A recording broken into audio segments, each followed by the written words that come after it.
फर्जी डिग्री पर नकेल कसने के लिए Bihar open school education and examination board ने कदम उठाए हैं और इसी के तहत नए पोर्टल और वेबसाइट को लॉन्च किया गया। बोर्ड के मुख्य कार्यपालक पदाधिकारी ओम प्रकाश यादव ने इसे लॉन्च किया है और उन्होंने बताया कि अब ऑनलाइन एडमिशन, एग्जामिनेशन और रिजल्ट की सुविधा होगी, जिससे पारदर्शिता आएगी और फर्जीवाड़ा रुकेगा। बिहार में शिक्षा व्यवस्था को चुस्त दुरुस्त करने और बेहतर बनाने के लिए राज्य सरकार ने कई प्रयोग किए हैं। राज्य सरकार ने कई कदम उठाए, उसी के तहत बी बस की भी स्थापना की गई है।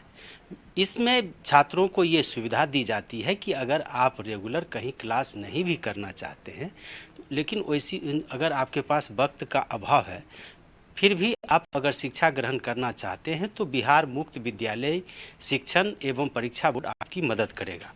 इस बोर्ड ने अब बदलते ज़माने के अनुरूप अपना काम भी शुरू कर दिया है और आज एक नई वेबसाइट का लॉन्च किया है। हमारे साथ हैं इस बोर्ड के मुख्य कार्यकारी पदाधिकारी श्री ओम प्रकाश यादव जी। आइए हम सीधे बात करते हैं, क्या है ये वेबसाइट? बहुत बहुत धन्यवाद। आप सब लोग जानते हैं कि वर्ष 2011 में इस ओपन स्कूल बोर्ड की स्थापना की गई थी और तब से निरंतर यह बोर्ड इनके जो कार्यक्रम थे और इनको जो दायित्व मिला था उसका निर्वहन कर रहा था। समय के साथ आप सब जानते हैं कि टेक्नोलॉजी में एडवांसमेंट होता है, प्रगति होती है, सारा चीज़ डिजिटाइज्ड हुआ। तो इसके पहले जो हमारा वेबसाइट था, एक उसका कॉन्फ़िगरेशन थोड़ा कॉम्प्रोमाइज़ था और आप एक टेक्निकल बात यूँ समझें कि वेबसाइट में कोई डेटा जाता है तो उसको बैकएंड में उसको सेव किया जाता है, तो हमारा इंटरनल सर्वर था, उसी में वो सेव होता था। तो एक दुर्भाग्यपूर्ण घटना घट गई थी नवंबर 23 में मैं प्रभार लिया 2000 पिछले वर्ष। तो एक घटना घट गई, तो उसमें एक साइबर फ्रॉड हो गया था और कुछ लोगों ने फर्जी मार्कशीट बना लिया था।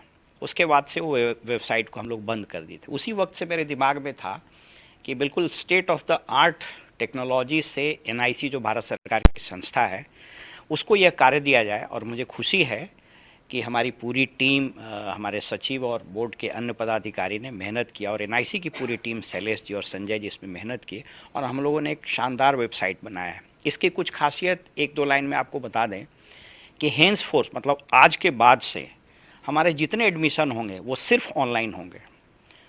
जो एडमिट कार्ड, जो लोग परीक्षा के फॉर्म भरेंगे, एडमिट कार्ड में सुधार होगा, ये संपूर्ण प्रक्रिया बिल्कुल ऑनलाइन होगी। इतना ही नहीं, जब एग्ज़ाम होगा उसका इवैल्यूएशन होगा, तो उसके बाद जो मार्कशीट्स वगैरह बनेगा वो ऑटो जनरेटेड होगा और जो मार्कशीट और जो सर्टिफिकेट्स आएंगे उसको हम लोग डिजी लॉकर के साथ कनेक्ट कर देंगे। इसका परिणाम ये होगा कि किसी भी लड़के को अनावश्यक ऑफिस में भाग दौड़ करने की ज़रूरत नहीं होगी। वो डिजी लॉकर आप सब लोग जानते हैं कि भारत सरकार से बिल्कुल एक्रीडेटेड है, वहीं से उसको सर्टिफिकेट का वेरिफिकेशन हो जाएगा। जो अनावश्यक बच्चे दौड़ते थे, परेशान होते थे वेरिफिकेशन के लिए, वह भी समाप्त हो जाएगा। किन किन छात्रों को आप शिक्षा देते हैं, मतलब किस वर्ग से? बिल्कुल, ये आप जान लें कि ये जो बोर्ड है इसमें 10th और 12th दो एग्ज़ाम हम लोग लेते हैं। इस बोर्ड की स्थापना ही इसलिए हुई थी, आपने शुरू में सही बताया कि एक तो जो अंडर प्रिविलेज्ड बच्चे हैं या जो कहीं नौकरी कर लिया, पढ़ा नहीं किसी कारण, बस वो पढ़ना चाहता है या ड्रॉप आउट हो गया, तो वो बच्चे सब यहाँ पर एडमिशन लेते हैं। तो 10th और 12th दोनों का एग्ज़ाम हम लोग कंडक्ट करते हैं और हमारे जो मान्यता है वो बिल्कुल काउंसिल ऑफ, उसको कॉप्स बोलते हैं, वहाँ से है, इंडियन यूनिवर्सिटी एसोसिएशन से है और इसका इंटरनेशनल मान्यता भी, सबके सर्टिफिकेट आपके लगे हुए हैं। तो उनको हम लोग एग्ज़ाम लेते हैं और उनको सर्टिफिकेट देते हैं और उसके बाद वो हायर एजुकेशन अपना लेना चाहें तो वो मेन स्ट्रीम में आ सकते हैं। पहले ही आरोप लगते रहे हैं कि फर्जी रूप से एडमिशन, परीक्षा, रिजल्ट में भारी गड़बड़ी। अब इन सारी गड़बड़ियों को दूर करने के लिए क्या इस वेबसाइट के माध्यम से ही पूरा काम हो जाएगा कि इसके लिए और कुछ कदम उठाए? एग्जैक्टली, आपने सही कहा। और ये याद था कि कुछ इंसिडेंट्स हुए थे ऐसे, तो इसीलिए हम लोगों ने इसको टेक्नोलॉजिकल इंटरवेंशन करने की ज़रूरत थी। आप जानते हैं कि टेक्नोलॉजी के इंटरवेंशन से डिस्क्रिशन समाप्त हो जाता है।